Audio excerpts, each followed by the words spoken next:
body of Richard III. And just to say at the beginning, so you don't get disappointed, you're not going to see him this morning. Because there's still parts of the project to be finished and to be further explored, and we will be probably digging up some skeletons at some point, but we haven't got there yet, so the story's not over, right? Now, I don't know if any of you have been on an archaeological excavation before. You have, right? Well, basically, this is a very kind of typical urban excavation in which we're trying to find a large medieval building, but we know it's all been demolished and the stones taken away. And very fortunately, here, because the space has been a car park and before that a garden, in fact, the plan of the building is there, right? Now, we've dug fairly small areas, a narrow trench here and a long narrow trench there, but adventitiously, it's been extremely fortunate. We've managed to pick up a great deal of evidence for the plan of the building, right? So this is the first trench that was opened. And if you look down there, you can see a wall, proper wall. Can you all see the wall on the right? Yeah. And beside that, there's a spread of mortar, right? And that's the bedding for a floor. And that wall there is there, right? Now we have a fairly good idea of what we're going to find here because although there's been no previous excavation on this site, many other friary sites have been excavated. And so that gives us a good idea of what to look for.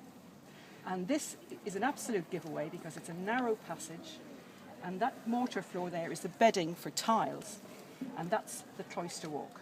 So as soon as that came up, we knew kind of where we were, really. We knew we were on the main building. So that was all very exciting. The friary, I should say a little bit perhaps generally about it. In the Middle Ages, this was a large precinct. None of these buildings were here at all, right? And there would have been just the medieval monastic buildings and then orchards and gardens within the precinct, which would have helped to feed the friars, but they wouldn't, they would have needed other food as well.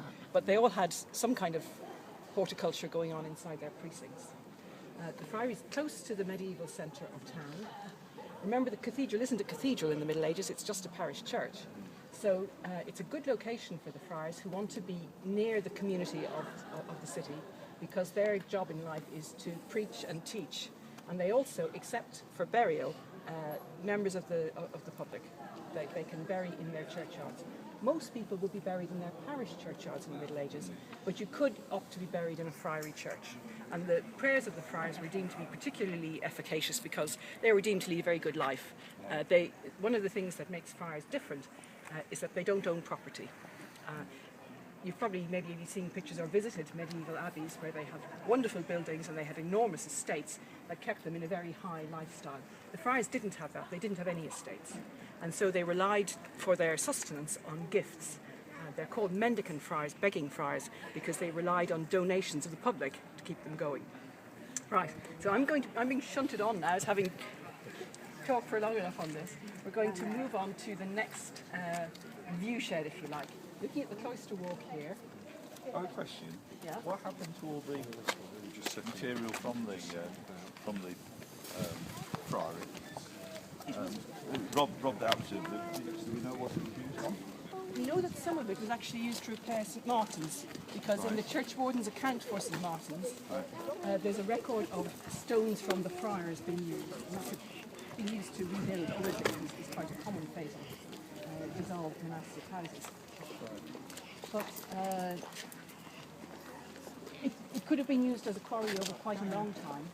But it looks to us as though it was actually, the walls were actually taken down fairly quickly because we're not getting, pottery of the 17th and 18th century in with the friars. It just all seems to be late medieval stuff when there's anything. So it looks as though it was probably robbed out pretty systematically in 1538. Somebody came along with his cart and it was like, that, I need to build a house. It was sold to a local man. The friar was sold to a local man called Thomas Catlin, and he kept the property for about 50 years, and we don't really know what he did with it. It's not till the 17th century that we know that this chap Herrick built a mansion on the site towards this end, and indeed we think we've probably got part of his garden in the excavation. So in relation to where we are now, where do you think the choir and the altar would be?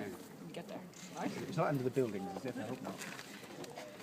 it's partly under the building. It's not under that building, but it's probably partly under that building. dear. Right? I think we're here, right? And now you still remember you're looking down there at the cloister walk again, coming through. That's a much later brick wall there. You can see the mortar floor again, right? Can you see the mortar floor there with the tile impressions? And then there's a step down, right? So it continues along to a slightly lower level here. And this is all the cloister walk, all the way up here. And it's kind of clearly defined. If you can see the edge is very soily at one level, and then gets much sandier and drier at the other side. You can see that. That's what we call a robber trench. It's where the wall has been robbed out, and there's just rubble and rubbishy bits of stone and mortar chucked back in to fill where they've taken out the wall. Would this have been a tile floor? Yeah, this would have been tiled all the way along.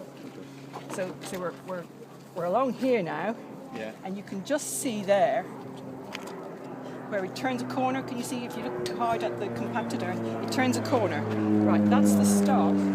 Hold this up so you can all see. That's the start of that there. So that's a building running off the cloister walk on this side.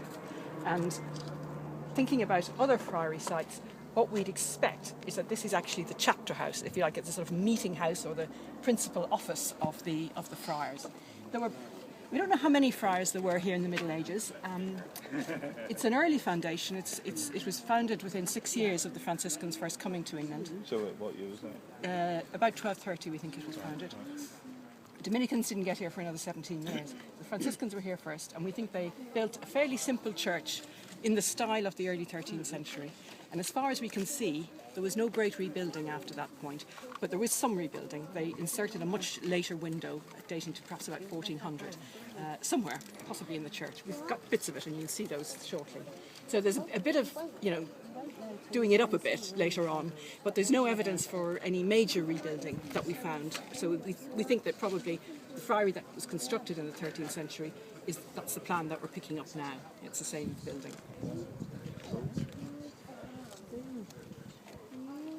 So there's been any surprises? We were incredibly surprised to find as much as we had. I mean, if you think we had no idea where the buildings were, they could have been anywhere within the area of the precinct, and we were speculating as to whether the church was likely to be on the north side or the south side, because you get both of those, with the cloisters running away from them. But in fact, it now looks fairly clear that the church is on the north side. Right? So most of the friary buildings are under there. Right. The church is up there, and that's the chapter house there. I'm just waiting for them to move along before we. There's a high probability that Sorry, have the... No, sorry. No. Yeah. I was going to say there's a high probability then the choir is in. Yes. I just wondered, have there ever been any buildings on this area? Not that we know of. Well, we know that Herrick built a mansion. We haven't found any. No. Yeah. If you see places where we're not excavating, there's one over there, it's often because there's an electricity cable or a main sewer or something like that going through, which we're going to leave in because life is just too complicated if you take those out. So it's quite fortuitous that this was a car park, that you could do all the... Yes, it is. Yes. And I mean, we sample excavations, we evaluate them, trying to find out where buildings were, but this has been incredibly productive because we've only been working here a fortnight. For a relatively short input of time, we've had very, very interesting results. We found a building whose site was not known at all, and we found pretty well, a good idea of where it all is now. We don't know what this looked like. For example, we don't know whether that dimension is exactly right or whatever, but we can probably make a fairly good calculation on the overall size because you've got bits of that and that and that, right?